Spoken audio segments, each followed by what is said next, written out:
magpe-preach ang mga preacher about giving, hindi po ito gawa-gawa lang. Hindi po ito racket. Hindi po ito paandar.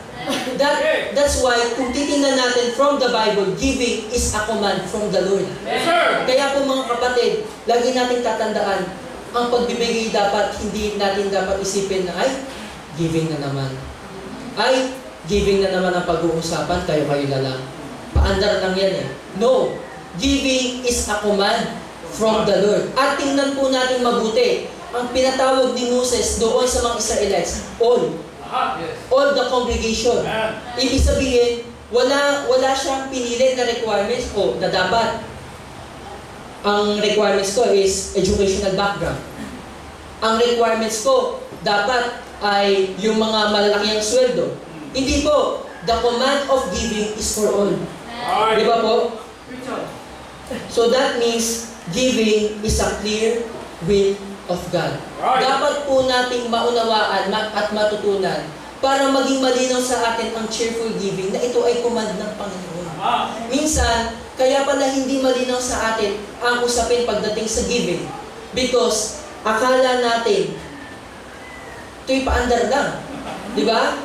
Pero malinaw ang mensahe ng Panginoon, giving is an issue for all.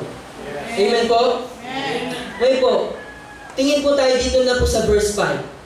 Ito po, ipinakita na po ng malinaw ni Moses, ano po yung command ng Panginoon. Sabi po, take ye from among you an offering unto the Lord. Kung makikita po natin dyan, tingnan po natin, from among you. Sino po ang kausap dito ni Moses? Congregation. The congregation. Ang kausap dito ni Moses, the Israelites. Right. Ang kausap dito ni Moses, lahat ng mga Israelita. Ibig sabihin mga kapatid, kung merong command ang Panginoon, para sa kanyang mga anak yun. Right. Kung meron siyang mensahe, para sa kanyang mga anak yun. Tama. Diba? Kaya nga, pagdating sa usapin ng giving, at naririnig natin ang mensahe ng Panginoon, lalo na sa preaching. Ang giving, ang usapin ng pagbibigay ay para sa atin ng mga anak ng Panginoon. Diba? Sabi po dito, ang gagamitin ng Panginoon upang magbigay ay ang kanyang mga anak. Diba po? Kung may gagamitin ng Panginoon para sa kanyang gawain, ito ay ang kanyang mga kamanggagawa. Diba?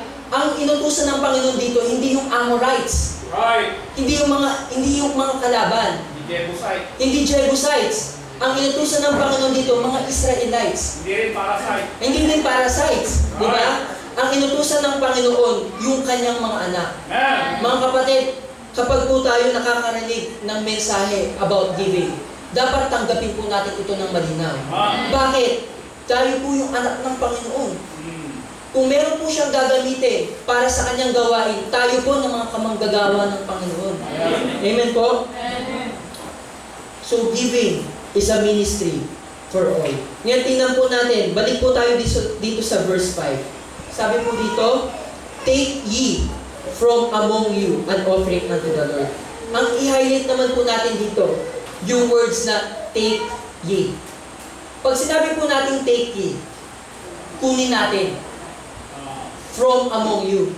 Diba? Ang sabi po dito ni Moses, the command is take ye from among you. Okay? Sabi po dito, kumuha tayo ng parte ng meron tayo. Kaya nga mga kapatid, that is the reason kung bakit din tayo pinagpapala ng Panginoon. Pinagpapala din tayo ng Panginoon dahil tayo din ang gagamitin ng Panginoon para sa kanyang giving. Amen po? At siya pa po kayo, church? Amen. Tayo din po ang gagamitin ng Panginoon para sa kanyang gawain. Alam niyo po, bakit? Isa po sa nakita ko dito, bakit ang ginamit ng Panginoon ay ang kumadya is take ye. Kumuha kayo mula sa inyo. Kasi minsan mga kapatid, kung ano yung meron tayo, yun ang mahirap ibigay. Tama po? Kasi pag alam mo na sa iyo yung isang bagay, mahirap po yung ibigay. Diba? Alam niyo po, meron pong kwento. Kwento na naman po ano.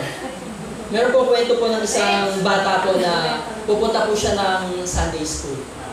Okay? So yung bata po na to, binigyan siya ng tatay niya ng 2 baryang 10 piso.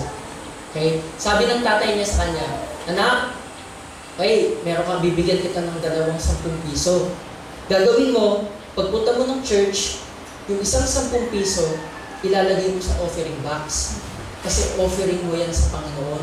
Kasi sa Panginoon yan, 10 piso mo na yan.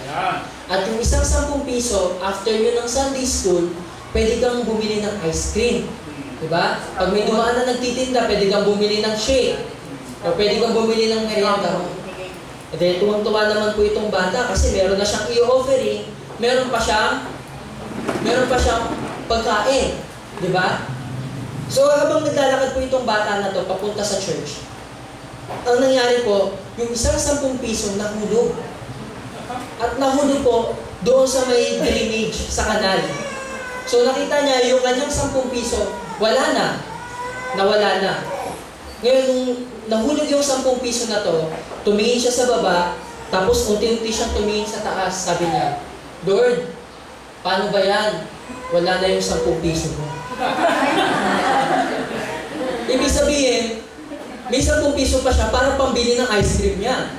Diba? Mga kapatid, pag ang isang bagay, alam mo na sa'yo, mahirap ibigay.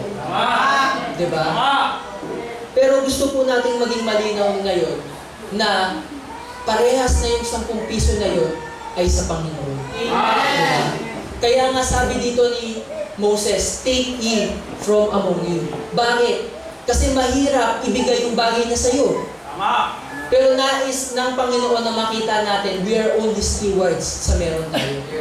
Mga kapatid, ano ba ibig sabihin ng stewards? Pag sinabing stewards, katiwala. Pag sinabing katiwala, merong nagkatiwala. Ibig sabihin, hindi sa'yo. Ikaw lang ang taga-manage niyan. Ikaw lang ang responsible dyan. Ikaw ang accountable dyan. Ikaw ang may authority dyan. Pero ang pagmamayari niya sa Panginoon. Kaya nga, dito makikita natin sa story na to, nais lamang na makita ng mga Israelita na yung kanilang ibibigay ay hindi din sa kanila. They are just stewards nung meron sila na ibibigay nila at i-offering nila para sa Panginoon. Di ba po? Sabi po dito, however, when we take things from us, it shows how sincere and willing we are to give. Bakit kaya sinabi ni Moses na take ye from among you? Alam niya namang mahirap ibigay yung bagay na iniisip ng iba na sa kanila. Diba?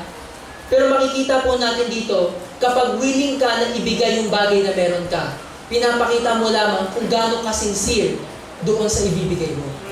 Nakuha niyo po? Kapag mahirap ibigay yung isang bagay, at kaya mong ibigay, at willing kang ibigay, pinapakita lamang nun kung gaano ka kasincere doon sa bagay na yun. Diba? Kaya ibig sabihin, kaya ang command ni Moses dito sa mga Israelites is take ye from among you para maipakita nila yung kanilang sincerity sa Panginoon.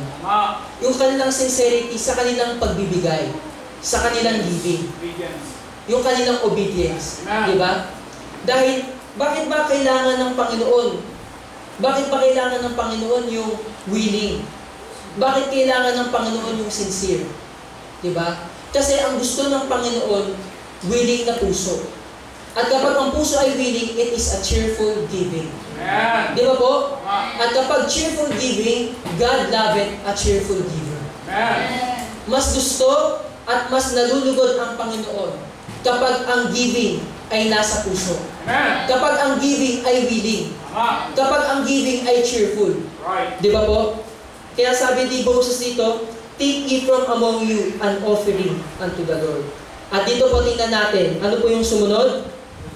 Whosoever is of a willing heart, let him bring it. Brother Lester, parang contradiction. Bakit ganon? Pinatawag ni Moses lahat. All the congregation. Walang exempted, walang exclusive. Pinatawag niya lahat dahil ang command ay para sa lahat. Pero kung mapapansin natin, sabi dito, whosoever is of a willing heart. Pag sinabi po natin whosoever sa Tagalog, sino man. Pag sinabi natin sino man, yan ba ay mandatory? Hindi po. Pag sinabi ba natin mandatory, ay pag sinabi po ba natin whosoever, yan po ba ay sapilitan? Hindi po. Hindi po. Mga kapatid, tatandaan natin lagi, ang command ng Panginoon, it is for all. Yes, sir. But it will be done kung sino lamang yung willing. Amen. Di ba po? Kaya nga sa labas, lagi nang nakalagay dyan yung ating mga offering envelopes eh. Yes, Bakit sir. po? Dahil yung offering envelopes natin, binibigay natin sa lahat. Opo. Pero hindi natin sasabihin, oh, ikaw ha, nabili ko na yung offering envelope mo. Dapat makikita kita, naghulog ka ha. Hindi po. Yes. Hindi po natin sasabihin yun. Right. Dahil ang gusto natin, ibibigay natin yung willingly sa ating puso. Amen. Di ba? The command, ang command ng Panginoon, ang mensahe ng Panginoon about giving is for all. Right. Dahil ang preaching about giving, giving is the secret of blessing. Right. Nais nating matutunan ng lahat na mayroong pagpapala sa pagbibigay. Gusto ba natin matutunan lang ng iilan yon? Hindi po. It is for all. Right. Pero, tandaan po natin, giving is done ng mga taong willing. Di ba? Dahil ang gusto ng Panginoon is willing. The message of giving is clearly a message for everyone. Tama po? Yes. The message of giving is clearly a message for everyone, but only done of anyone with willing heart. Di ba po? Dahil, mga kapatid, mas gusto ng Panginoon yung nagbibigay ng willing sa kanilang puso. Di ba? Bakit willing heart ang nire-require ng Lord para maging basihan ng ating pagbibigay? Bakit hindi na lang ang requirement is about educational background, laki ng sweldo, age, di ba? Bakit ang requirement ng Panginoon for giving is willingness? Bakit willing heart? Because, sabi nga po natin kanina, a willing heart is a cheerful giver. At ang cheerful giver ang gusto ng Panginoon. God loveth a cheerful giver. Andiyan pa po ay church? Okay. So, tingnan po natin muli yung verse 5. Sabi po dito, let him bring it an offering of the Lord, gold and silver and brass. Okay? So, after we take it, after na meron tayong i-offer, after na kunin natin, what will we do? We will bring it.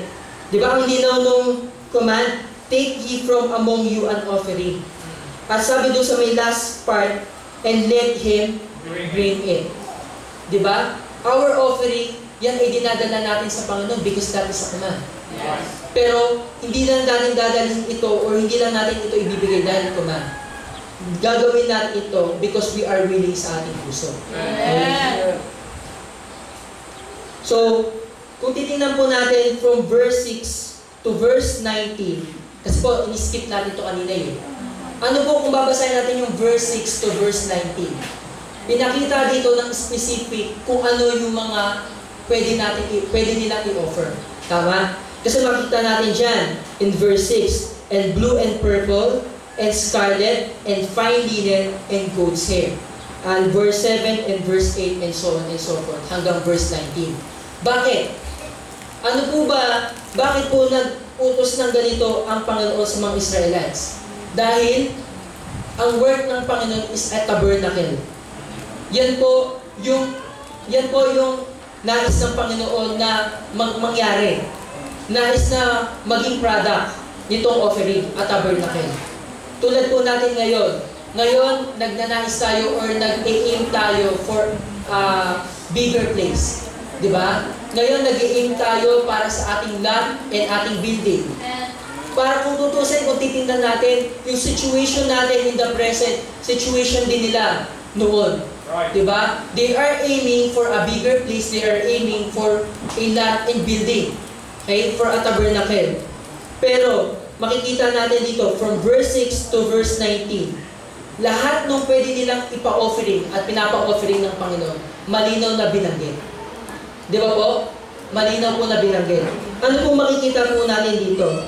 Buo ang command at clear and specific ang command ng Panginoon. Diyan pa po ay church? Amen. That means, kapag ang Panginoon meron siyang mensahe about giving, clear ang command ng Panginoon. Pag nag-utos ang Panginoon sa atin, malinaw. Pag nag-utos ang Panginoon sa atin about giving, maayos. We are all oriented sa kalooban ng Panginoon. Kaya hindi natin pwedeng sabihin, Brother Lester, paano kung magpa-participate sa ating giving? Eh, hindi naman naging malinaw sa akin. Hindi naman ako oriented. What is giving? Hindi po natin pwedeng sabihin yun. Because ang giving is all-oriented at clear at specific ang command ng Panginoon. Di ba po? Kaya katulad po dito sa command ni Moses sa mga Israelites, binigay ng malinaw, specific ang command sa kanila na pwede nilang i-offer sa Panginoon. Di ba po? Malinaw ang command ng Panginoon. Kung ano ang need, yun ang nais ng Panginoon na ating ibigay. Di ba? For example, ang need ng church is about the land and building. Yun ang malinaw na ipapakita ng Panginoon na ating nagagamitin niya para tayo ay maging kasakapan niya for the giving. Di ba po? Nakuha niyo po? Di ba? That's why, kapag ang Panginoon ay may command sa atin, it is always clear. It is always specific. Nais ng Panginoon na maging well-oriented tayo sa Kanyang iuutos at nais niyang ipagawa sa atin. Di ba po? Kaya po makikita natin, before ang execution at pagtupad ng command, bawat isa ay malinaw na na-orient. Kung titingnan natin yung scenario, i-imagine natin, sila lahat ay pinatawag. Sila lahat ay binigyan ng utos from Moses. Di ba? Nung nagbigay ng utos si Moses, at ito ay gagawin nila, lahat sila oriented. Tama po? Lahat sila alam nila kung ano yung kanilang i-aim. Lahat po sila alam nila kung ano po yung kanilang victory na kanilang pinapursue. Mga kapatid, ganun din po sa atin. Diba? Kapag nag-utos ang Panginoon sa atin, meron siyang command sa atin na siya na maging specific, maging malinaw sa atin for us to be well-oriented. When God speaks about giving, He clearly states